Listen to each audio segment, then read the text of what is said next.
कि अनंतानुबंधी क्रोध मान माया लोभ सम्यक प्रकृति सम्यक मिथ्यात्व तथा मिथ्यात्व इन 7 प्रकृतियों का असंयत सम्यक दृष्टि से अप्रमत्त गुणस्थान तक 4 गुणस्थानों में रहने वाला कोई भी जीव उपशम करने वाला होता है।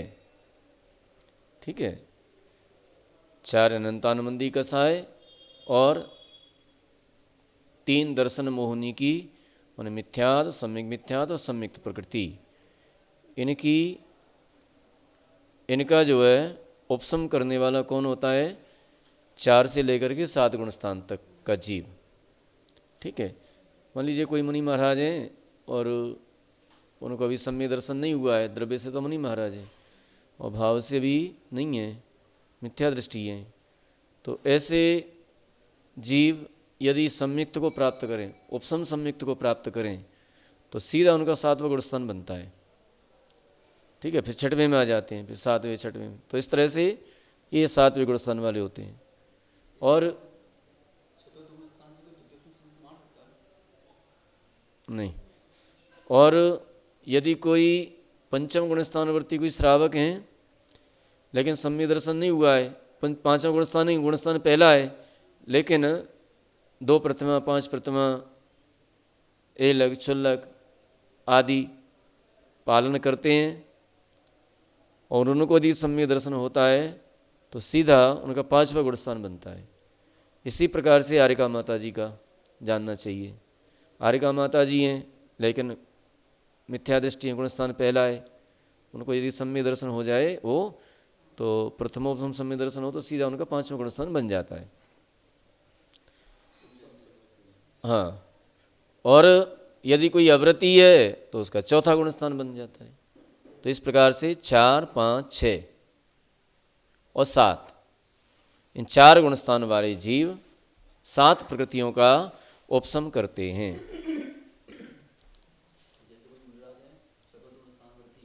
हाँ, 7वें गुणस्थान से मारते हैं, 7वें गुणस्थान से। पहले 7वें गुणस्थान में जाएंगे, नहीं, पहले 7वें गुणस्थान में जाएंगे, फिर कई बार 6वें 7वें 6वें 7वें हजारों बार उतार चढ़ाव करके और फिर 7 से प्रमत्त को प्राप्त होंगे। फिर श्रेणी आरोहण वहाँ से होता है, फिर अपूर्व का, फिर पहले अध्ययकरण, फिर अपूर्वकरण, फिर अनुवृत्तिकरण, तो इस तरह से उनका होता है। ठीक है, तो अब यहाँ पर कहते हैं कि सम्य जो है 7 प्रकृतियों का उपशम करते हैं, करने वाला कोई भी जीव उपशम करने वाला होता है। अपने स्वरूप को छोड़कर अन्य प्रकृति रूप से रहना अनंतानुबंधी का उपशम है।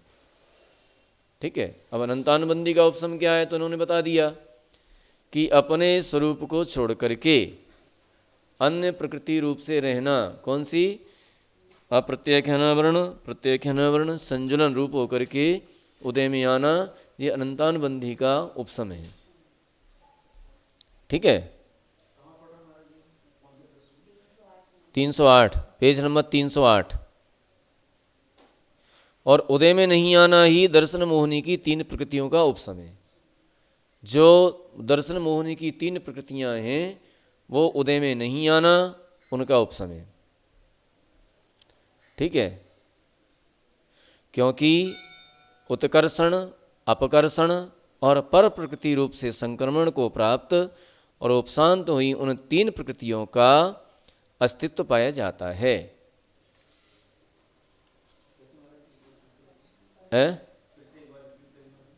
किसको? हाँ, 3 प्रकृतियों का उदय में नहीं आना ही उपशम है। ठीक है, अब कहते हैं क्योंकि उत्कर्षण अपकर्षण और पर प्रकृति रूप से संक्रमण को प्राप्त और उपशांत हुई उन 3 प्रकृतियों का अस्तित्व पाया जाता है। उनका उत्कर्षण अपकर्षण और पर प्रकृति रूप से संक्रमण हुआ है तो वे 3 प्रकृतियों का अस्तित्व पाया जाता है। ठीक है, लेकिन अस्तित्व कैसा है, अभी वो उदय में नहीं है, दबी हुई है, उदय में नहीं है। तीन प्रकृतियों का अस्तित्व पाया जाता है। अपूर्व करण गुणस्थान में एक भी कर्म का उपसम नहीं होता। ठीक है, अपूर्व करण गुणस्थान में एक भी कर्म का उपसम नहीं होता। यूँ मान के चलो कि अपूर्व करण परिणाम कहीं भी हो, चाहे वो दर्शन मोहनी संबंधी है, चाहे वो अनंतानुबंधी संबंधी है, अथवा श्रेणी आरोहण संबंधी है, अपूर्व करण परिणाम में एक भी कर्म का न तो क्षय होता है और न उपसम होता है। ठीक है, नहीं, न उपसम होता है न क्षय होता है। तो फिर क्या होता है उसमें, तो देखो चार आवश्यक होते हैं। गुण संक्रमण होता है, गुण श्रेणी निर्जरा होती है, स्थिति कांडक घात होता है और अनुभाग कांडक घात होता है। ये चार आवश्यक कार्य होते हैं। ठीक है, तो गुण श्रेणी निर्जरा, गुण श्रेणी निर्जरा में क्रम क्रम से असंख्यात गुणी असंख्यात गुणी कर्मों की निर्जरा करता रहता है प्रत्येक समय में। ठीक है, और इसका डिटेल में बाद में बताएंगे, बोर्ड पर समझाना पड़ता है जी। तो अभी शॉर्ट में समझ लो कि प्रत्येक समय में असंख्यात गुणी कर्मों की निर्जरा करता है। तो ये तो होगी क्या, गुण श्रेणी। गुण संक्रमण, जिन प्रकृतियों की बंध विच्छुति हो चुकी है, ऐसी अप्रशस्त प्रकृतियों के द्रव्य को गुणकार रूप से अन्य प्रकृतियों में संक्रमण करता रहता है। प्रशस्त प्रकृतियों में, अप्रशस्त प्रकृतियों का संक्रमण करके उस द्रव्य को प्रशस्त प्रकृतियों में देता रहता है। तो ये क्या हो गया, गुण संक्रमण। जैसे पहले समय में किया, उससे दूसरे समय में असंख्यात गुणा, तीसरे समय फिर असंख्यात गुणा, चौथे समय फिर असंख्यात गुणा, इस तरह से वो गुण संक्रमण कहलाता है जी। स्थिति कांडक घात, तो स्थिति कांडक घात क्या होता है, स्थिति कांडक घात का मतलब है जिन कर्मों की स्थिति लंबे टाइम की पड़ी है। ठीक है, तो उन कर्मों की स्थिति को वहाँ से कांडक घात के द्वारा, कांडक मान होता है समय का, समयों का समूह। अंतर मुहूर्त में जितने समय होते हैं उन समयों के समूह को कांडक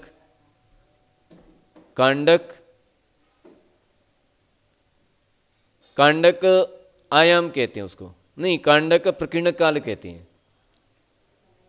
समय के समूह को यूँ मान लो, समय के समूह को कांडक घात कहते हैं, कांडक कहते हैं। समय के समूह को कांडक कहते हैं, और उस कांडक में माने उस समय के समूह में अंतर मुहूर्त में जितनी स्थिति का घात होता है उसे कांडक घात कहते हैं। जितनी स्थिति का घात हो रहा है उसे कांडक घात कहते हैं, उसको कांडक घात कहते हैं। हाँ, कांडक आयाम, आयाम माने लंबाई, माने ये जीव एक अंतर मुहूर्त में कितने कर्मों का, कितनी स्थिति का घात कर रहा है। कोई जीव सागरों का करते हैं, पृथक तो सागरोपम करते हैं, कोई जीव पल्ले का करते हैं, कोई जीव अन्य अन्य समयों का करते हैं। तो ये होता है कांडक आयाम, माने लंबाई कितनी है उसकी, कितने स्थिति का घात कर रहा है। ठीक है,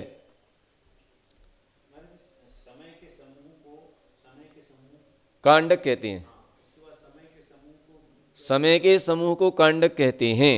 उस समय समूह में जितनी स्थिति का घात हो रहा है उसे कांडक घात कहते हैं। ठीक है, तो ये स्थिति कांडक घात, स्थिति कांडक घात। अब एक एक अंतर मुहूर्त में स्थिति का घात होता रहता है फाली रूप से। जैसे एक समय में कुछ स्थिति को वहाँ से अपकर्षण किया और नीचे के निश्चय को हमने निक्षेप कर दिया, फिर दूसरे समय में फिर किया, फिर कर दिया, फिर तीसरे में फिर किया, फिर कर दिया। तो ऐसे थोड़ा थोड़ा करके निकाल करके उसको ऊपर की स्थिति को पूरा कम कर देता है, नीचे ले आता है। जितनी स्थिति को ग्रहण किया वो स्थिति कांडक आयाम है।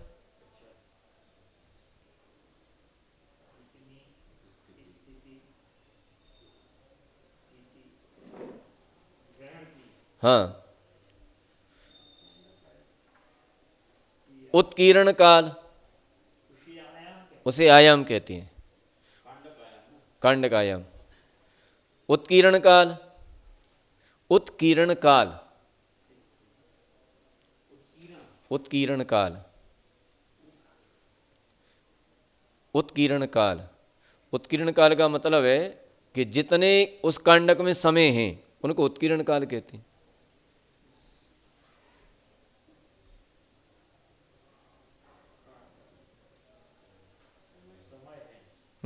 उत्कीर्ण काल कहते हैं, समय के समूह को उत्कीर्ण काल कहते हैं।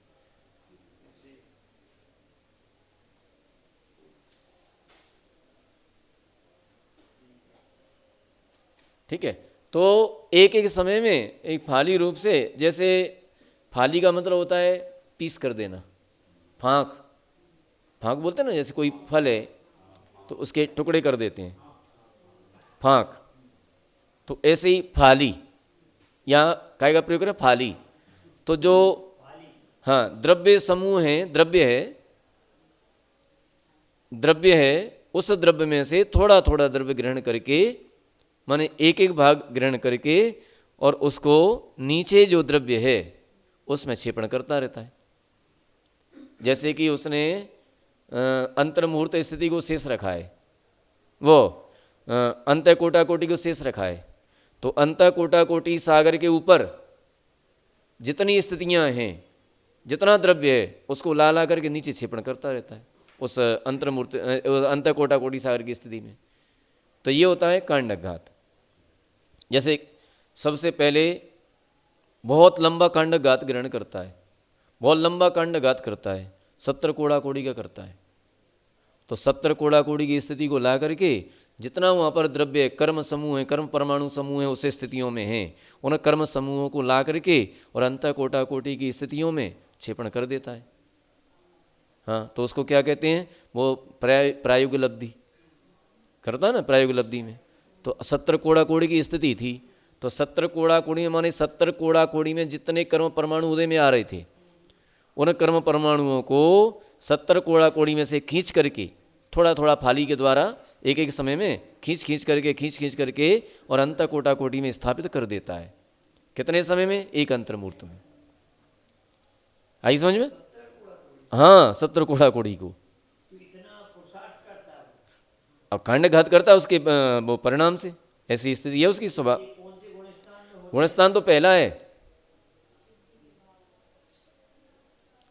गुणस्थान कौन सा है यहाँ पर, पहला। लेकिन प्रायोगिक लब्धि है, प्रायोगिक लब्धि में करता है।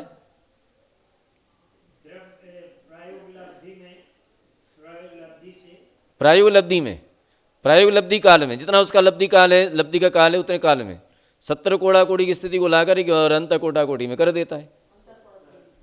हाँ, तो ये सबसे हाई फाई कांडक आयाम है, सबसे हाई फाई। हाँ, इससे ज़्यादा नहीं होता है। अब तो कहीं पृथक्त्व सागर होगा, कहीं पल्योपम का असंख्यत्व भाग, असंख्यत्व भाग, फिर ये रहेगा। जो सबसे बड़ा होता है वो यही होता है। तो 70 कोड़ा कोड़ी को ला करके और अंत कोटा कोटि में ला करके क्षेपण कर देता है। ठीक है, तो ये जो है क्या होता है, ये स्थिति कांडक घात, स्थिति कांडक घात। हाँ, लेकिन ये अपूर्व करने वाला नहीं है, ध्यान रखना। यहाँ अपूर्व करने वाला नहीं है 70 कोड़ा कोड़ी वाला, इसको हटा देना, इसको अलग कर देना। अब अपूर्व कर्ण की स्थिति अलग है, अपूर्व कर्ण में जो कांडक घात होता है वो अलग है, इसको वहाँ नहीं ले जाना 70 कोड़ा कोड़ी वाले को, उसे हट करके करना है ना। तो कांडक घात हो गया, स्त्री कांडक घात। अगला है अनुभाग कांडक घात।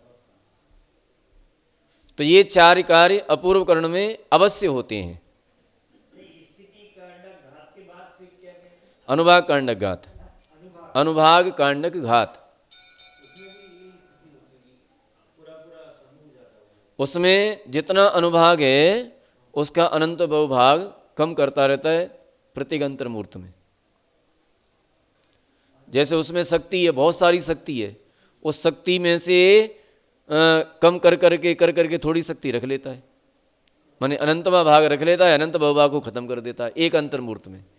फिर दूसरा कांडघात अनुवाक कांडघात होता है, फिर तीसरा होता है, चौथा होता है, ऐसे हजारों लाखों अनुवाक कांडक हो जाते हैं। एक एक स्त्री कांडघात में हजारों अनुवाक कांडक हो जाते हैं। अनुवाक कांडक का समय कम है, स्त्री कांडघात का समय अधिक है। जो स्त्री कांडक का उत्कीर्ण काल है वो अधिक है, अनुवाक कांडक का उत्कीर्ण काल कम है सब अंतर्मूर्ति लेकिन कम है। तो एक एक स्त्री कांडघात में हजारों अनुवाक कांडघात हो जाते हैं। तो इस प्रकार से जो यहाँ पर ये चार कार्य आवश्यक होते हैं और प्रत्येक समय अनंत गुणी विशुद्धि बढ़ती जाती है प्रत्येक समय। ये अपूर्वकरण माने अपूर्व परिणाम जो हमें संसार अवस्था में पहले कभी प्राप्त नहीं हुए, ऐसे अपूर्व परिणाम प्रत्येक समय बढ़ते बढ़ते। आठवें गुणस्थान में कहो अथवा अन्य अपूर्वकरण में कहो। अपूर्वकरण कई जगह होता है, जैसे दर्शन मोहिनी का उपसामना करता है उस समय भी अपूर्वकरण होता है, अनंतानुबंध की विसंयोजना करता है उस समय भी अपूर्वकरण होता है, अनंत और जब क्षय करता है दर्शन मोहिनी का क्षय करता है उस समय भी अपूर्वकरण होता है। लेकिन जब श्रेणी आरोहण करता है उस समय अपूर्वकरण गुणस्थान होता है, ये अंतर है उसमें। ठीक है, तो चाहे कोई भी अपूर्वकरण हो, या तो प्रत्येक अपूर्वकरण में चार कार्य आवश्यक होते हैं और प्रत्येक समय में अनंत गुणी विशुद्धि बढ़ती जाती है।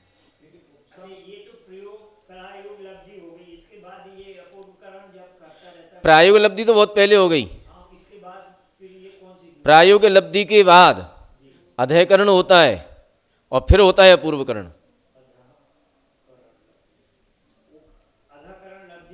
अधैकरण लब्धि नहीं है। देखो 5 लब्धियां होती है ना, पहले होती है क्षयोपशम लब्धि, फिर विशुद्धि लब्धि, फिर देशना लब्धि, फिर प्रायोग लब्धि। तो प्रायोग लब्धि में जो 70 कोड़ा कोड़ी को अंत कोटा कोटि में कर देता है। ठीक है, इसके बाद काम खत्म। ये 4 लब्धियां भव्य अभव्य सभी को हो सकती हैं। ठीक है, अब उसकी और विशुद्धि बनी तो सम्यक दर्शन पाना है उसको, जो भव्य है उस सम्यक दर्शन को प्राप्त करना है, तो वो कर्ण लब्धि में प्रवेश करता है। तो कर्ण लब्धि का पहला पार्ट है अधैकरण। पहला पार्ट क्या है?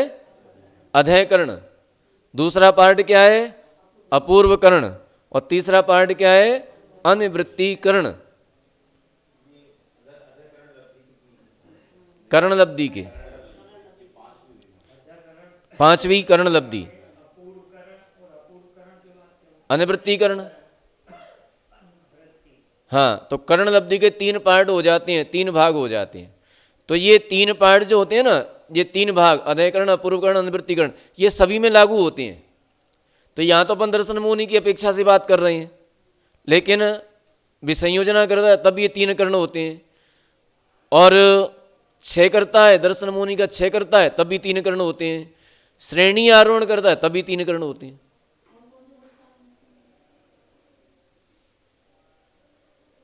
ठीक है, तो दर्शन मोहिनी का जब क्षय करता है तब तो ये 3 कर्ण मिथ्यात्व ही होते हैं, और विसंयोजना करता है तो 4 से 7, छपना करता है दर्शन मोहिनी की छपना करता है तो 4 से 7, और श्रेणी आरोहण करता है तो 7 से 8, 9, 10, 11। अब इसमें चारित्र मोहिनी रह गया, वो कहाँ से शुरू होता है? चारित्र मोहिनी शुरू होता है उपसामना की छपना 7वें गुणस्थान से होता है। तो 7वें गुणस्थान में 5वां गुणस्थान ग्रहण करता है, व्रत ग्रहण करता है, तो उस समय 2 कर्ण होते हैं। उस समय की अलग विशेषता है। उस समय देखो, उस समय यदि अनादि मिथ्या दृष्टि है और उपसम सम्यक तो प्राप्त कर रहा है, तो 3 कर्ण करके ही वह 5वें गुणस्थान को प्राप्त करेगा, देश संयम को प्राप्त करेगा, अनिवृत्तीकरण। और यदि वो महाव्रतों को ग्रहण कर रहा है तो सकल चारित्र को 3 कर्ण करके ही करेगा। हाँ, सुनो पहले तो करेगा, ठीक है ना। और यदि वो पहले से ऑलरेडी सम्यक दृष्टि है, वेदक सम्य दृष्टि, तो वह 2 कर्ण करके इन गुणस्थानों को प्राप्त कर लेगा, अधय कर्ण और अपूर्व कर्ण। इसके बाद यदि देश संयम कर रहा है तो देश संयम प्राप्त हो जाएगा, और सकल संयम प्राप्त कर रहा है तो सकल संयम हो जाएगा। ठीक है, 3 कर्ण नहीं करेगा वहाँ पर, ये ध्यान रखना। अब मान लीजिए श्रेणी आरोहण कर रहा है तो उसमें 3 कर्ण करता है, तो उसमें कौन सा गुणस्थान है? 7वां गुणस्थान है। ठीक है, तो 7वें गुणस्थान से पहले होता है वो स्वस्थान, और स्वस्थान के बाद फिर होता है सातिशय, सातिशय में होता है अधय कर्ण। ठीक है, सातिशय में कौन सा होता है? अधय कर्ण। इसके बाद होता है अपूर्व कर्ण गुणस्थान, यहां गुणस्थान चालू हो जाएंगे। अब ये चारित्र मोहनी के उपसामना में और छपड़ा में यहां गुणस्थान लो। कौन सा हो गया? 8वां गुणस्थान अपूर्व कर्ण। स्वस्थान के बाद सातिशय, ये 7वें गुणस्थान है। 7वें गुणस्थान के 2 पार्ट हैं, अधय स्वस्थान और सातिशय।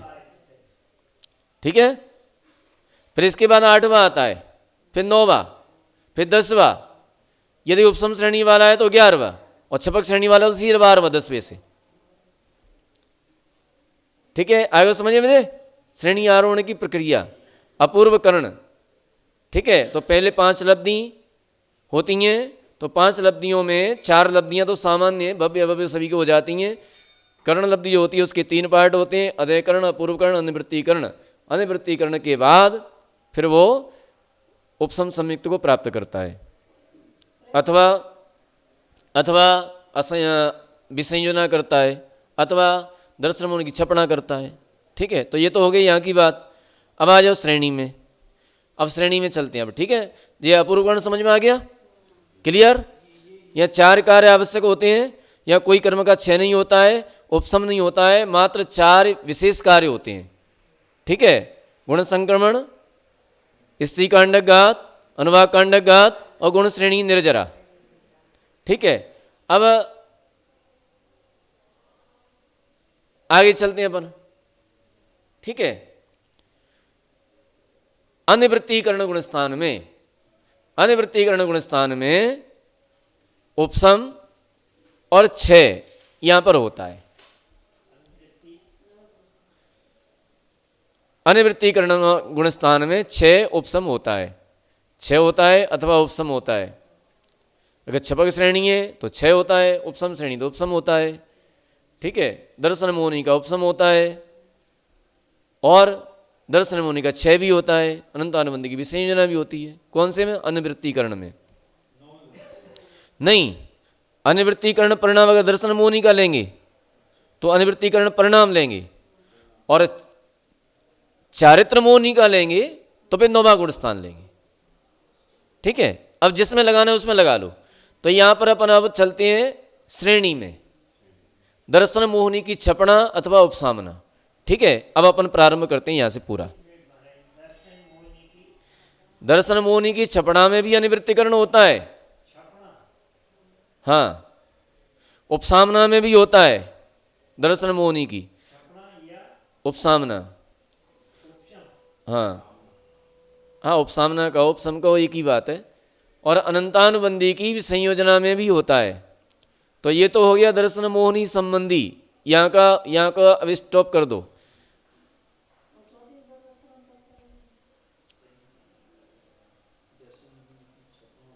अभी उसका प्रकरण नहीं है, वो बाद में देखेंगे ना।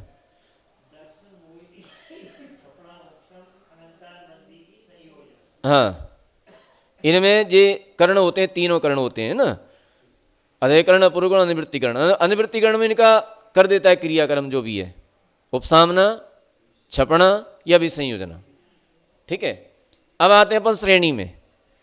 तो श्रेणी में अपूर्वकरण श्रेणी, बंदापसरण की बात है। बंदापसरण क्या होता है? बंदापसरण किसे कहते हैं? तो बंदापसरण होता है जो स्थिति अपनी बन रही है ना वर्तमान में, जो कर्मों की स्थिति बन रही है, उस कर्मों की स्थिति को प्रत्येक समय, प्रत्येक अंतर मुहूर्त में कम कम करता जाता है। कर्मों के बंध को, जो वर्तमान में कर्म बन रहे हैं, जिस स्थिति में बन रहे हैं, तो प्रत्येक अंतर मुहूर्त में उन कर्मों की स्थिति को कम कम करता जाता है। इसे कहते हैं बंधापसरण।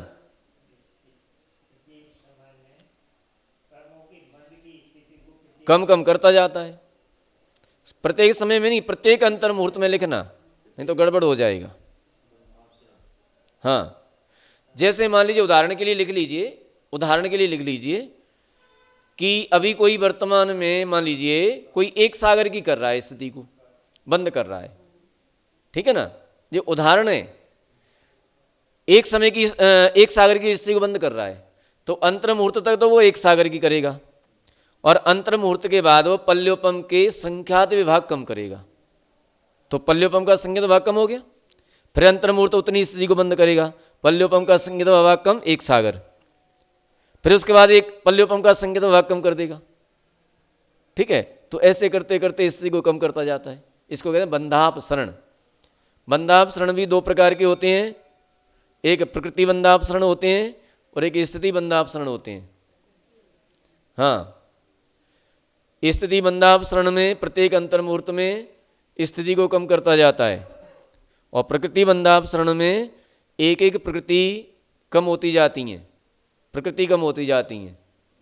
जैसे नरक आयु है तो नरक आयु को छोड़ दिया, फिर आगे हजारों स्त्री बंधापसरण करने के बाद त्रियंच आयु को कम कर दिया, त्रियंच आयु का बंध रुक गया।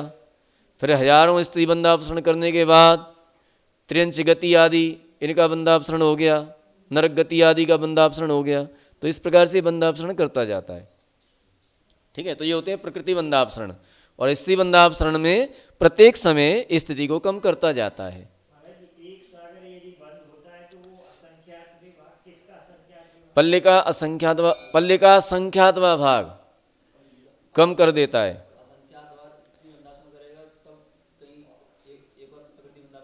असंख्यात नहीं, संख्यात, हाँ, ठीक है। तो ये सब निचली स्थिति में जी, दर्शन मोहनी की स्थिति में जी बंधापसरण, और वहां भी बंधापसरण होते हैं, लेकिन वहां पर अलग स्थिति है बंधापसरणों की, ठीक है। तो अलग अलग सब जगह जानना चाहिए।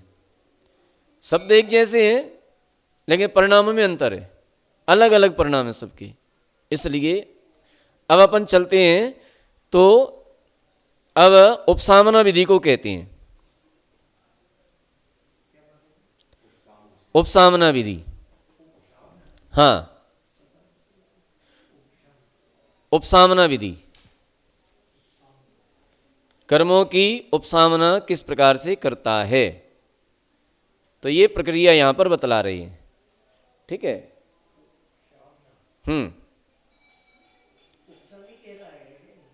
हर उपसम ही है, उपसामना का उपसम को।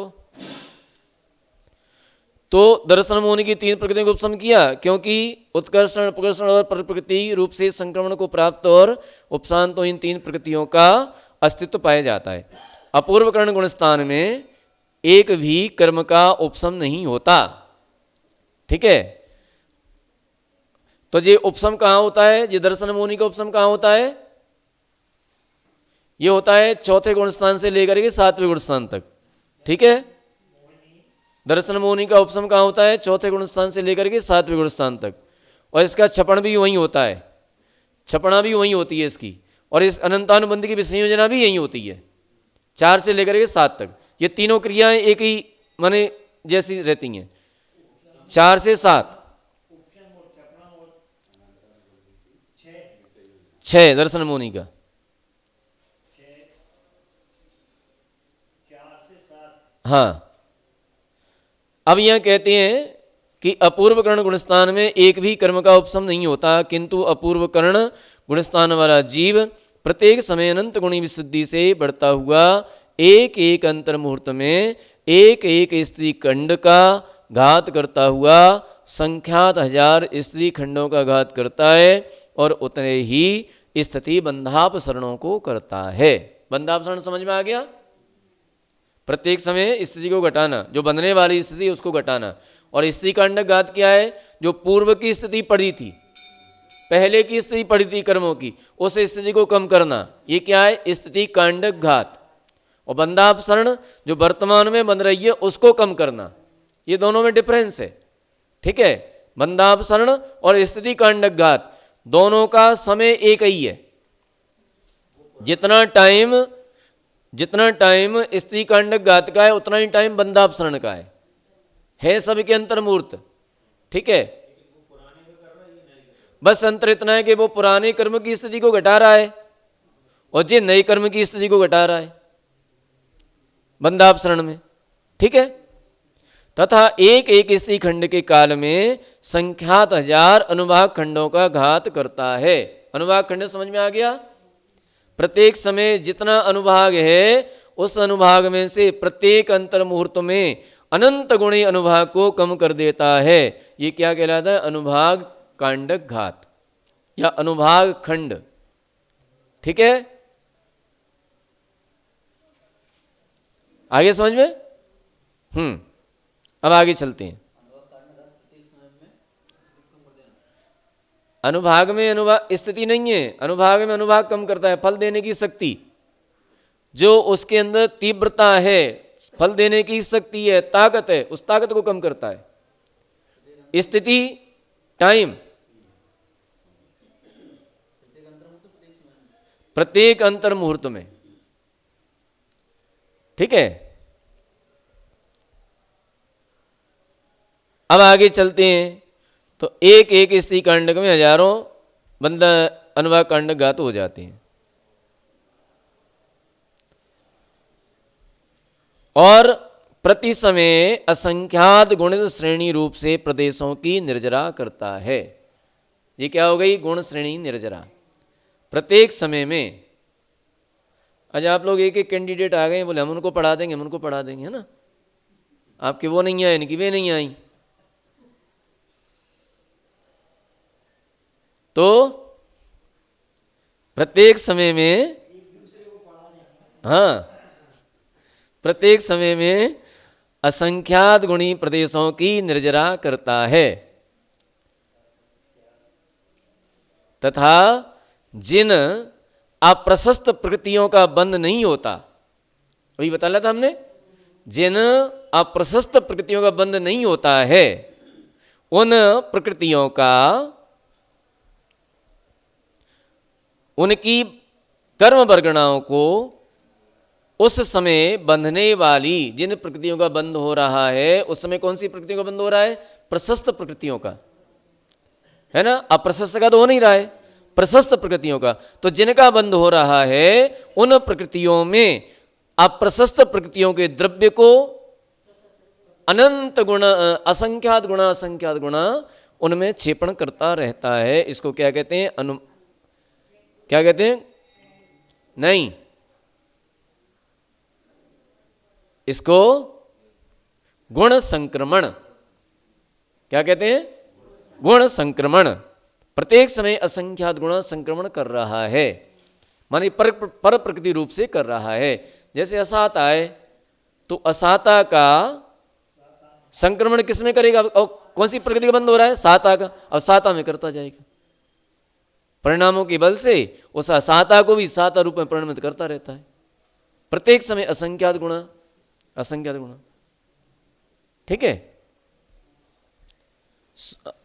दुर्भग है, दुस्वर है, अनादि है, अयस कीर्ति है, इन सभी प्रकृतियों में जिसका, तो इस तरह से यहाँ गुण संक्रमण चालू हो जाता है। अब आगे कहते हैं श्रेणी रूप से कर्मों की निर्जरा करता है। अपूर्व गण गुणस्थान का उल्लंघन करके, अब इसका उल्लंघन करके माने इसके ऊपर उल्लंघन करके एवं अन्य वृत्तिकरण गुणस्थान में प्रवेश करके एक अंतर मुहूर्त पर्यंत पूर्वोक्त विधि से रहता है। अपूर्व करण से ऊपर जा करके अनिवृत्तिकरण में पहुंच करके एक अंतर मुहूर्त तो कुछ नहीं करता है, केवल अनंत गुणी विशुद्धि बढ़ती रहती है। ठीक है,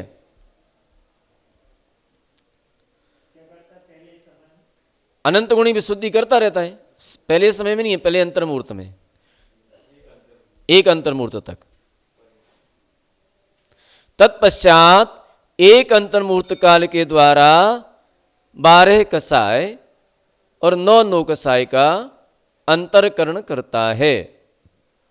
12 कसाय और 9 नौकसाय, 9 कसाय नहीं, 9 कसाय। 12 कसाय कौन सी? 12 कसाय कौन सी? अप्रत्याख्यान वर्ण, प्रत्याख्यान वर्ण और संजुलन, इनकी 4 4, तो कितनी हो जाएंगी? 12। और 9 नौकसाय, इनका क्या करता है? अंतरकरण करता है। अंतरकरण माने होता है कि अंतरकरण का मतलब है कि अंतर्मुहूर्त की बीच की स्थिति को छोड़ करके, अंतर्मुहूर्त की बीच के जो निषेक हैं उनको छोड़ करके शेष ऊपर और नीचे, ऊपर और नीचे जो निषेक हैं, तो उस अंतरकरण में से द्रव्य को ले ले करके और नीचे और ऊपर क्षेपण करता रहता है, तो उसको खाली कर देता है। इसका मतलब है अंतरकरण। ठीक है, अंतरकरण। ये बोर्ड लगा दो, चौक, चौक है बोर्ड, चौक है, ये बोर्ड वाला विषय है। ठीक है, तो बता देंगे अंतरकरण, फिर बता देंगे, कल बता देंगे, आज केवल समझ लो। तो बीच की स्थिति को छोड़ करके नीचे और ऊपर स्थितियों में द्रव्य को क्षेपण करता रहता है। तो वो जो बीच का स्थान है कितने समय का? अंतर्मुहूर्त का, वो खाली हो जाता है, उसको खाली कर देता है। किस किस से खाली कर देता है? प्रत्याख्यान वर्ण, प्रत्याख्यान वर्ण और संजुलन, ये 12 कसाय से खाली कर देता है। ठीक है, तो नीचे हो गया और ऊपर हो गया, तो नीचे का तो उदय रूप होकर के निकल जाता है अंतर्मुहूर्त में, और ऊपर का वहां उपसम हो जाता है, और बीच का कोटा खाली हो जाता है अंतर्मुहूर्त तक। इसको कहते हैं अंतरकरण। ठीक है, हाँ 12 प्रकृतियों के, शेष का तो रहे, शेष सभी हैं अभी, ज्ञानावरणी, दर्शनावरणी, अंतराय सब मौजूद हैं। केवल किसका कर रहा है अंतरकरण? 12 कसाय और 9 9 कसाय। ठीक है, इस बात का ध्यान रखना, क्योंकि यहां पर सिर्फ चारित्र मोनी का उपसम हो रहा है, अन्य प्रकृतियों का नहीं। दर्शन मोनी का पहले ही कर चुका है, या तो छायिक सम्य दृष्टि है या द्वितीय उपसम सम्य दृष्टि है, तो उसका पहले ही कर चुका है। यह चारित्र मोनी का चल रहा है। ठीक है, तो 12 कसायों का अंतरकरण करता है। ठीक है, अंतरकरण की विधि हम कल बता देंगे, बोर्ड लगा देना। और जो जो समझ में नहीं आए, जो जो विधि समझ में नहीं आए, गुण संक्रमण, गुण श्रेणी, स्त्री कांडक, अनुवाद कांडक, जो जो समझ में नहीं है उसको सबको बता देंगे, बोर्ड पे बता देंगे।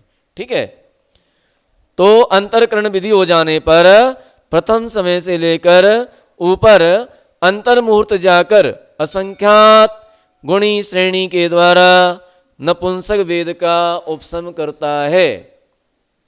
अंतरकरण हो जाने के बाद क्या करता है? सबसे पहले नपुंसक वेद का उपसम करता है। ठीक है, कैसे कैसे कैसे उपसम करता है नपुंसक वेद का? असंख्यात गुण श्रेणी रूप से। ठीक है, नपुंसक वेद उपशांत हो गया। अब इसके बाद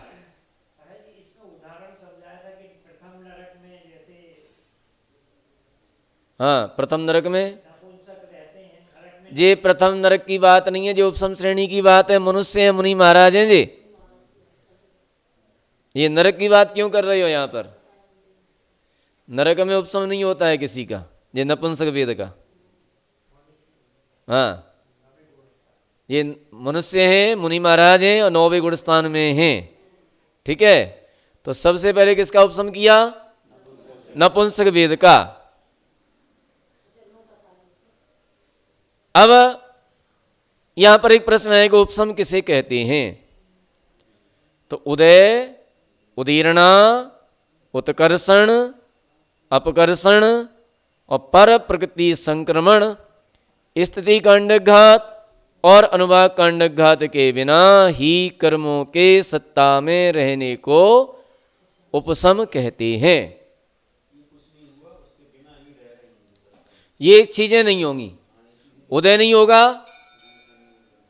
उदीरणा नहीं होगी, उत्कर्षण नहीं होगा, अपकर्षण नहीं होगा, पर प्रकृति संक्रमण नहीं होगा, स्त्री कांडघात नहीं होगा और अनुभाग कांडघात नहीं होगा। ये नहीं होगा, इनके बिना सत्ता में मौजूद रहना, ये क्या है? उपसम। माने सारी हलन चलन खत्म हो गए, शांति से बैठा है वो। इस विधि को कल बोर्ड पे बता देंगे पूरी, आज समझ लीजिए, फिर अपने आप समझ में आती जाएगी। ठीक है। तदनंतर उसके बाद एक अंतर मुहूर्त जाकर नपुंसक वेद की उपसम विधि के समान ही स्त्री वेद का उपसम करता है। इसके बाद कौन सी प्रकृति को उपसम करेगा? स्त्री वेद का। पहले नपुंसक वेद का किया, फिर स्त्री वेद का किया, क्रम से। इसमें भी एक अंतर्मूर्त लगता है। ठीक है।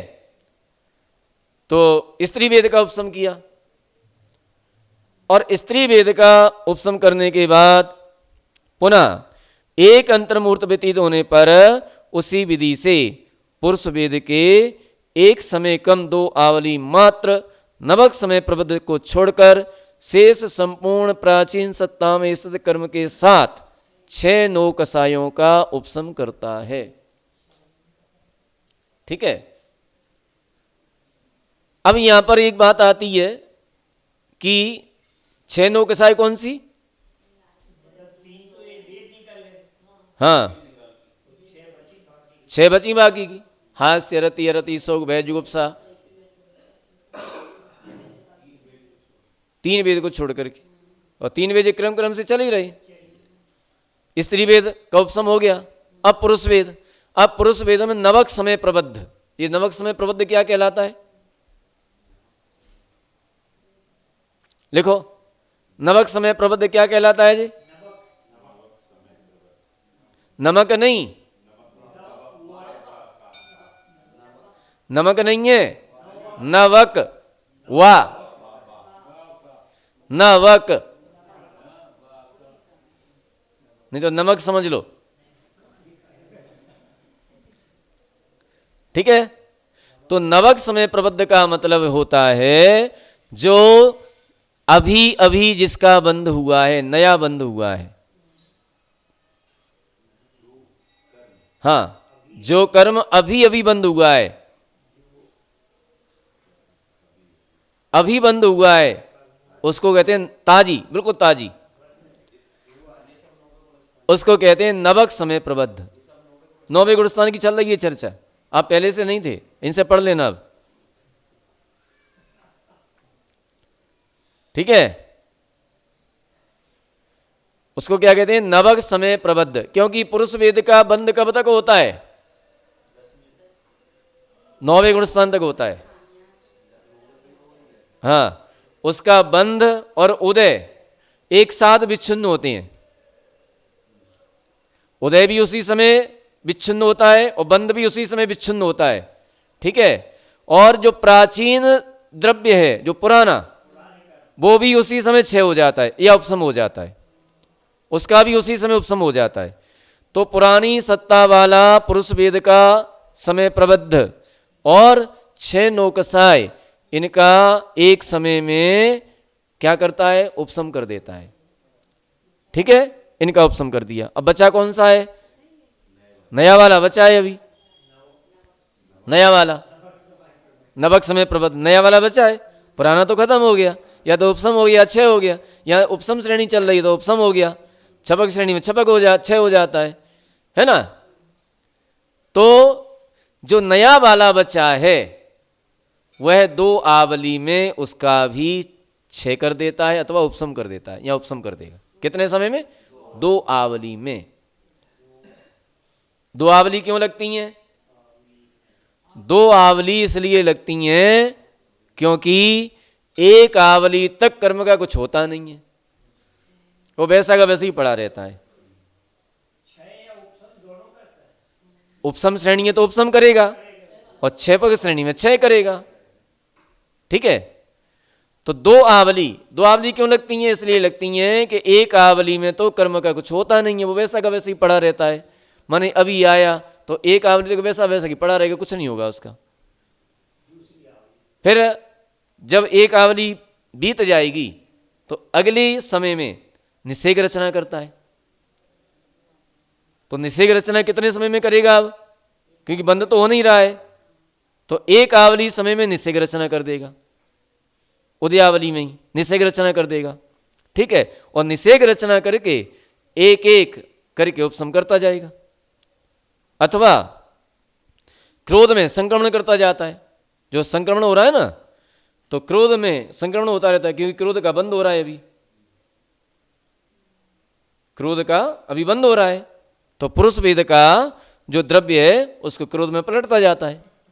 ठीक है, और उसका उपशम करता जाता है प्रत्येक समय में। तो क्या हो गया? पुरुष वेद न पट गया, गया गया ना। कई लोगों को नींद आ रही है, और सही बात है, जो उपसम श्रेणी है ध्यान में खो जाते हैं, इतने तल्लीन हो जाते हैं कि बाहर का कुछ पता ही नहीं चलता है। ठीक है, तो ये जो है उपसम में जो पुरुष वेद गया।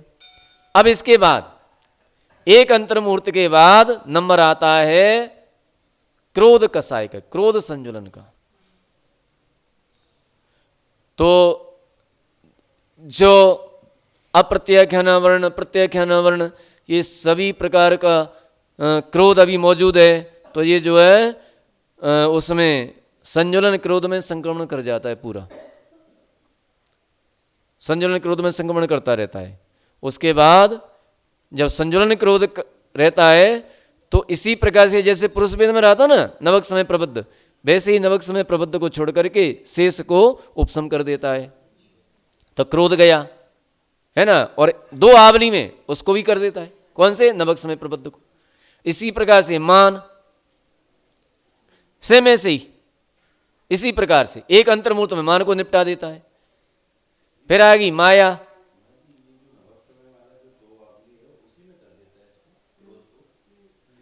जो पुरुष वेद का था ना नवक समय प्रबद्ध, दो आवली में वो एक आवली तो कुछ होता ही नहीं है, और एक आवली बीत जाए फिर जो एक आवली शेष बचती है उसमें क्रोध में देता है उस द्रव्य को, और कुछ उपशम करता रहता है, कुछ का तो उपशम करता रहता है और कुछ क्रोध में पलट देता है।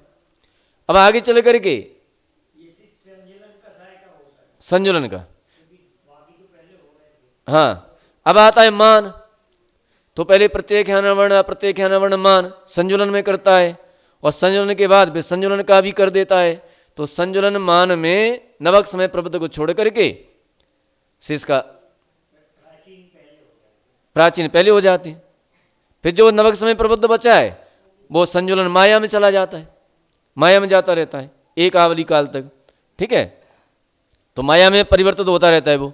अब माया अप्रत्याख्यान वर्ण, प्रत्याख्यान वर्ण, तो इनका संजुलन में करता है, उपशम करता है, फिर है ना, फिर संजुलन बचता है, नवक समय प्रबद्ध बचता है, तो उसको छोड़ करके पूरे संजुलन का उपशम कर देता है। फिर नवक समय प्रबद्ध जो बचा वो लोभ में चला जाता है। लोभ का जो होता है, लोभ का डायरेक्ट होता है। फिर उसमें 9वें गुण स्थान में पहले कृष्टियों की रचना करता है। कृष्टियां, कृष्टियों का मतलब है अनुभाग के टुकड़े, बिल्कुल बिल्कुल बिल्कुल हीन अनुभाग कर देना, पता भी न चले ऐसा अनुभाग कर देना। तो कृष्टियां करता है, फिर उन कृष्टियों को वेदन करता है। वो बीत गया, कृष्टियों का काल बीत गया, कृष्टियां रचना करने का काल बीत गया। जितने काल तक रचना करता है वहां तक अनिवृत्तिकरण रहता है। उसके बाद अनिवृत्तिकरण काल बीत जाता है तो फिर उन कृष्टियों को वेदन करता है। माने वो कृष्टियां उदय में आती हैं, तो उदय में आती हैं तो उनका वेदन होता है। तो अब वेदन करते समय कितना अनुभाग है उन कृष्टियों में? बहुत कम, बहुत कम है, जरा सा है। तो उसका वेदन करते समय और धीरे धीरे एक अंतर मुहूर्त में उन कृष्टियों की भी उपसामना कर देता है, तो कृष्टियाँ भी समाप्त हो जाती हैं। और जैसे ही कृष्टियाँ समाप्त होती हैं, 10वां गुणस्थान समाप्त होता है, वैसे ही 11वां गुणस्थान माने पूर्ण रूप से मोह उपशांत हो जाता है। इतना काम होता है। ये हो गई उपसम श्रेणी।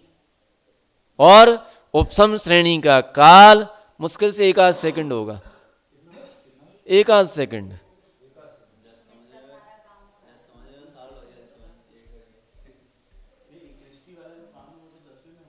दसवें गुणस्थान में उदय होता है, 10वें गुणस्थान में रचना 9वें गुणस्थान में होती है, उदय 10 में होता है। तो इसके बाद जो कृष्टियों को भी उपशांत कर देता है, तो वहां पर पूरा का पूरा मोहनी कर्म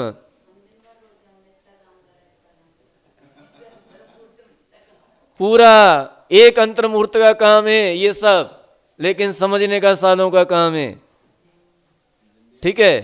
अब अपन को सुनने में जो आनंद आता है, उसका व्याख्यान करने में आनंद आता है, तो हम तो ये अनुभव कर रहे हैं कि उस समय जब करते होंगे तब उनको कितना आनंद आता होगा, है? हाँ। सो इंद्र नाग नरेंद्र वा अहेमिंद्र के नाही कहो। है? उन्हें ये नहीं पता चल रहा है कि हम क्या कर रहे हैं, उन्हें तो बस आत्मानंद आता है,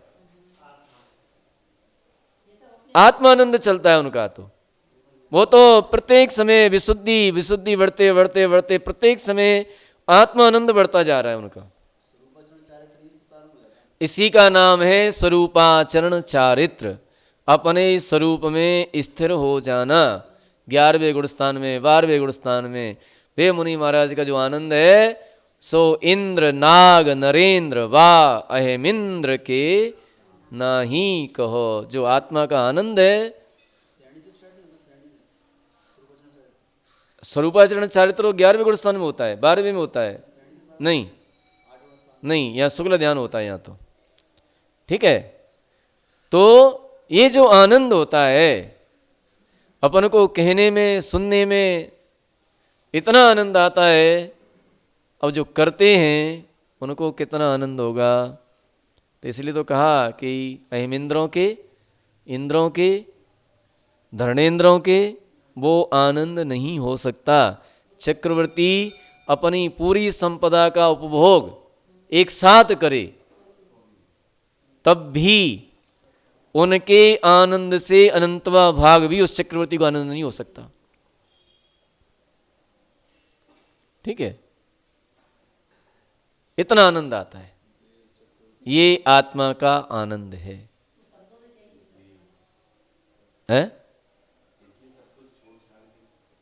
हाँ, इसलिए तीर्थंकरों का कितना आनंद होता है।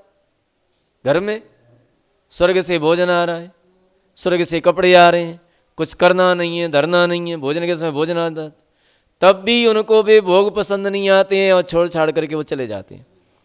उस आत्मानंद के सामने सब फीके हैं। चक्रवर्ती की संपदा, इंद्रसरी के भोग और काक बीट सम गिनते हैं सम्यक दृष्टि लोग। जो आत्मा का आनंद है, जो स्वरूपाचरण चारित्र का आनंद है, उसके सामने सब कुछ फीका है। ये संसारिक सुख, ये इंद्रिय सुख उसके सामने कुछ भी नहीं है। हाँ, अब वो ठीक है, वो कहीं से आता है कल्प वृक्षों का आता है। ठीक है, हैं? हाँ, चाहे वो भोग भूमि से आता है, चाहे स्वर्ग से आता है, कहीं से भी आता है, लेकिन आता है कल्प वृक्षों का आता है। ठीक है। तो इस तरह से ये जो है उपसम श्रेणी होती है, और उपसम श्रेणी मुश्किल से 1 सेकंड की होती होगी। अंतर्मुहूर्त है यद्यपि, बहुत कम समय होता है। हाँ, और उस आनंद को पाने के लिए वो बढ़ते हैं, और वहाँ से जब गिरते हैं तो गिरते गिरते कहीं मिथ्या दृष्टि हो जाए तो फिर से अर्ध पुद्गल परावर्तन काल तक संसार में परिभ्रमण कर सकते हैं, और जल्दी भी जा सकते हैं, उसी भाव में भी जा सकते हैं, अंतर्मूर्त भी जा सकते हैं अंतर्मूर्त के बाद, और इतना भ्रमण भी कर सकते हैं। ये परिणामों की विचित्र दशा है, ये परिणामों की लीला है।